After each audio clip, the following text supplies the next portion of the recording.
વાવ થરાદ પંથક અને ખાસ કરીને લાખણી તાલુકાના લાલપુર ગામે ગઈકાલે આવેલા તોફાની વાવાઝોડા અને ભારે વરસાદે વ્યાપક તારાજી સર્જી છે, જેના કારણે સમગ્ર પંથકમાં જનજીવન અસ્તવ્યસ્ત થઈ ગયું છે.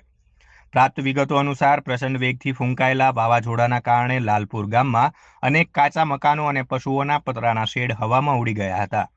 એટલું જ નહીં, વીજળીના થાંભલા અને મોટા વૃક્ષો ધરાશાયી થવાના કારણે ગામનો વીજ પુરવઠો સંપૂર્ણપણે ખોરવાઈ ગયો છે અને અવરજવરના રસ્તાઓ પણ બંધ થઈ ગયા છે. આ આફતની સૌથી મોટી માર ખેડૂતો પર પડી છે.